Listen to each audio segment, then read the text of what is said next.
আসসালামু আলাইকুম বন্ধুরা, প্রতিদিনের মতো আবারও চলে এলাম আপনাদের মাঝে আর একটা রেসিপি নিয়ে। আজকে আমি করে দেখাবো আলুর একটা রেসিপি।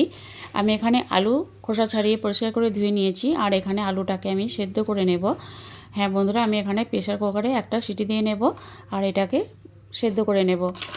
এখানে আমি নিয়ে নিচ্ছি একটা পাত্রে কর্নফ্লাওয়ার। আমি এখানে 2 চামচ কর্নফ্লাওয়ার নিয়েছি আর এখানে দিয়ে দিলাম পরিমাণ মতো লবণ। আর এখানে আমি দিয়ে দেব গোলমরিচের গুঁড়ো। আমি এখানে হাফ চামচেরও একটু কম দিয়ে দিলাম গোলমরিচের গুঁড়ো। এরপর আমি এখানে দিয়ে দেব একটা ডিম। আমি এখানে একটা ডিমকে এর মধ্যে ভেঙে দিলাম। ডিমটা ভেঙে দিয়ে আমি এখানে সবগুলো উপকরণ একসঙ্গে আমি একটা চামচ দিয়ে ফেটিয়ে নেব।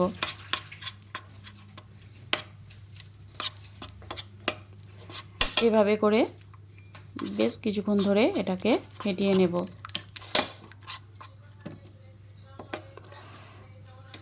বন্ধুরা, এই রেসিপিটা বিকালে চায়ের সঙ্গে খেতে খুবই দুর্দান্ত লাগে। এর মধ্যে আমি দিয়ে দিলাম 2 চামচের মতো পানি। পানিটা দেওয়ার পর আমি এটাকে ভালো করে আবারও মিশিয়ে নিতে হবে ডিম আর কর্নফ্লাওয়ারের সঙ্গে। এভাবে একটা চামচ দিয়ে বেশ কিছুক্ষণ ধরে আমি এটাকে মিশিয়ে নেব।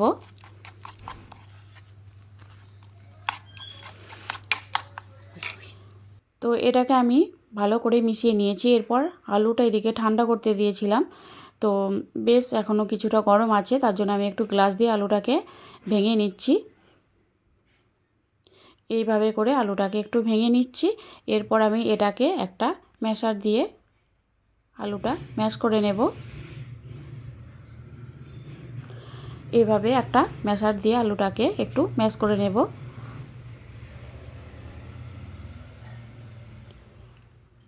আলুটা এখনও বেশ কিছুটা গরম আছে।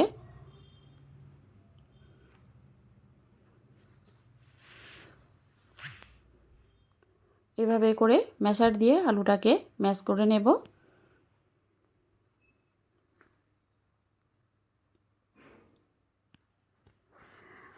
তো আলুটাকে আমি খুব ভালো মতো করে ম্যাশ করে নিয়েছি। এরপর আমি এখানে নিয়েছি একটা মাঝারি সাইজের কোচানো পেঁয়াজ আর নিয়েছি 4টে কাঁচা লঙ্কা কুচি আর এখানে নিয়েছি মটরশুঁটি,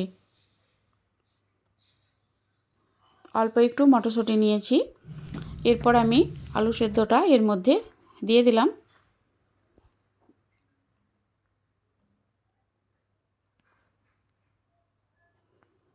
সব আলু সেদ্ধটা আমি এর মধ্যে দিয়ে দিলাম। এরপর আমি এখানে দিয়ে দেব কিছু মশলা।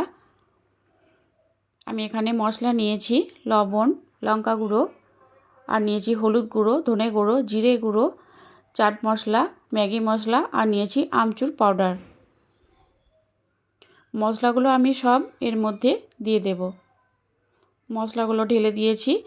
এরপর আমি হাত দিয়ে খুব ভালোভাবে এটাকে মেখে নেব। তার আগে এখানে দিয়ে দেব 2 চামচ কর্নফ্লাওয়ার। এরপর হাত দিয়ে ভালোভাবে এটাকে মেখে নিতে হবে।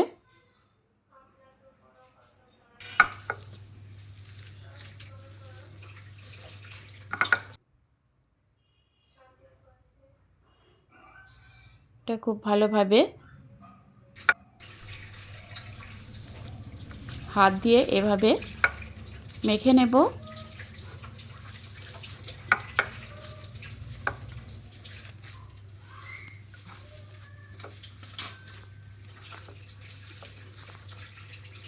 তো এইভাবে আমি আলুটাকে ভালো করে মেখে নিয়েছি।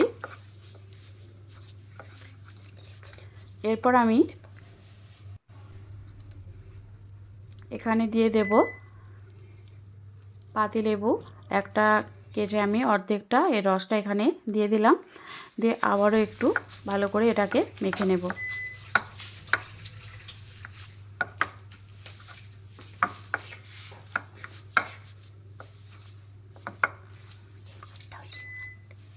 তো এটাকে আমি খুব ভালো করে মেখে নিয়েছি।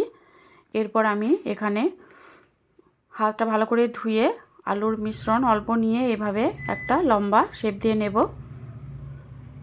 তো একটা হয়ে গেছে, আর একটা আমি করে দেখাচ্ছি। অল্প একটু আলুর মিশ্রণ নিয়ে হাত দিয়ে এভাবে লম্বা একটা শেপ দিয়ে নেব। তো এইভাবে করে সবগুলোকে আমি রেডি করে নিয়েছি। সবগুলো রেডি করে নিয়েছি। এরপর আমি এখানে একটা বসিয়ে দিয়েছি কড়াইটা খুব ভালো করে গরম করে নিয়েছি। এর মধ্যে দিয়ে দিলাম পরিমাণ মতো তেল।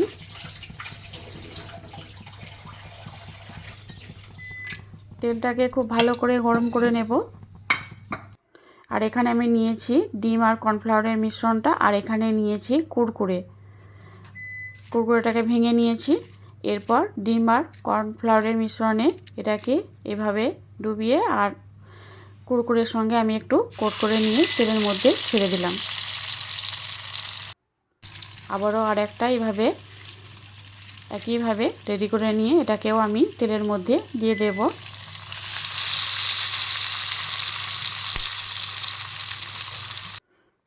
দেখুন এইভাবে করে উল্টে পাল্টে এগুলোকে ভেজে নেব।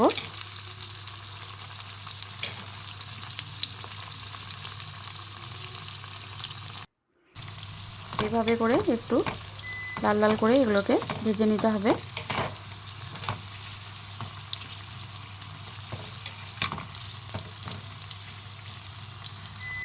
তো এটা আমার ভাজা হয়ে গেছে, এটাকে আমি তুলে নেব। এটাকে তুলে নিয়েছি। তো এইভাবে করে সবগুলোকেই ভেজে নেব।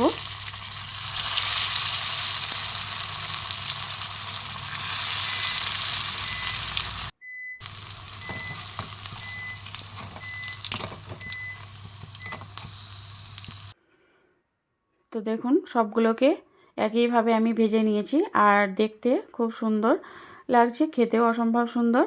আপনারা একবার হলেও বাড়িতে এভাবে করে বানিয়ে খেয়ে দেখবেন, দুর্দান্ত খেতে লাগে। তো কেমন হয়েছে বন্ধুরা অবশ্যই জানাবেন, ভালো লাগলে লাইক কমেন্ট শেয়ার করবেন। টাটা।